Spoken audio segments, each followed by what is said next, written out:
Assalamualaikum warahmatullahi wabarakatuh. Di video kali ini saya akan menjelaskan mengenai tentang apa itu supply chain management. Supply chain management adalah sebuah rangkaian atau jaringan perusahaan-perusahaan yang bekerja secara bersama-sama untuk membuat dan menyalurkan sebuah produk atau jasa kepada konsumen akhir. Rangkaian atau jaringan ini terbentang dari penambang bahan mentah di bagian hulu sampai retailer atau toko di bagian hilir. Fungsi SCM.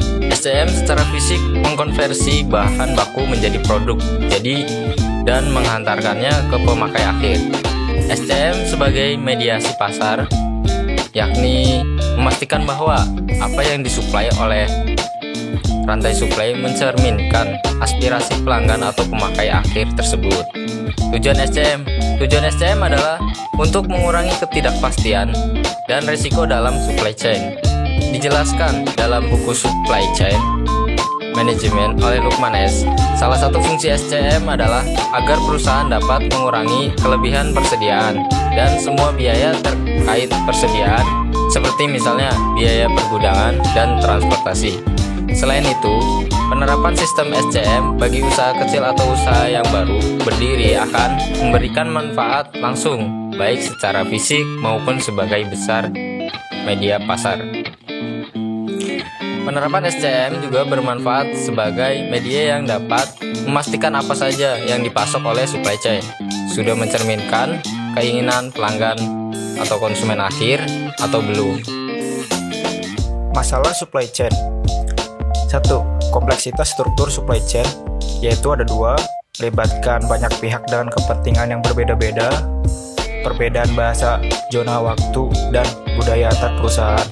Yang kedua, ketidakpastian, yaitu ada 3, ketidakpastian permintaan, ketidakpastian pasokan, waktu pengiriman, harga dan kualitas bahan baku, dan lain-lain.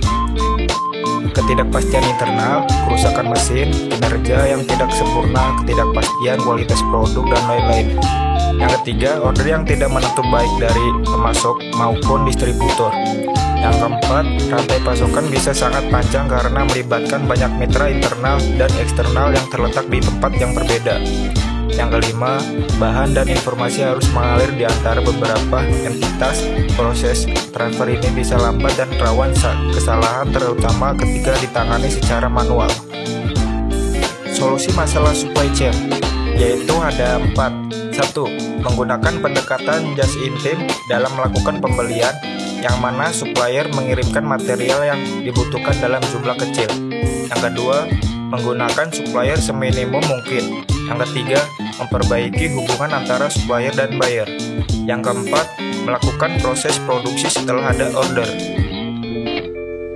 Berikut adalah contoh perusahaan yang menggunakan sistem supply chain management, yaitu ada PT Unilever. Pasti kalian pernah dengar kan PT Unilever? Itu sebuah perusahaan yang sangat terkenal karena memproduksi barang-barang seperti sabun, sampo, sikat gigi, odol, dan bahan-bahan kebutuhan sehari-hari lainnya. Proses supply chain PT Unilever memanfaatkan 8 disiplin ilmu. Yang pertama, teknik manufaktur, pengadaan, logistik, layanan pelanggan, perencanaan, kualitas, dan keamanan. Pabrik-pabrik Unilever selalu dikelola sebagai lingkungan yang aman dan nyaman untuk bekerja dan berinovasi, karena bagi mereka, karyawan adalah aset yang penting bagi perusahaan. Berikut adalah poin-poin mengapa PT Unilever di dunia ini sangat terkenal dan sudah tidak diragukan lagi tentang supply chain management dan hasil produknya. Yang pertama, PT Unilever Indonesia berhasil mengimplementasikan manajemen rantai pasok yang efisien. Yang kedua, mengelola ketidakpastian, yang merupakan adalah salah satu masalah dari supply chain management itu sendiri. Yang ketiga, Unilever Indonesia menggunakan strategi yang efektif di mana ketidakpastian pemasok dan permintaan adalah rendah dan barang yang diproduksi sifatnya fungsional. Yang keempat, mengelola skala ekonomi. Mengetahui skala ekonomi di Indonesia ini bahwa ekonomi yang standar-standar saja, jadi barang-barang tersebut tidak terlalu mahal dan tidak terlalu murah juga. Yang kelima, ada strategi outsourcing dan kerjasama. keenam ada pengendalian inventory, dan yang terakhir ada strategi distribusi. Oke, mungkin itu saja yang bisa saya dan teman-teman saya sampaikan dengan Sandi dan Nabi. Sekian dari kami, kurang lebihnya mohon maaf. Wassalamualaikum warahmatullahi wabarakatuh.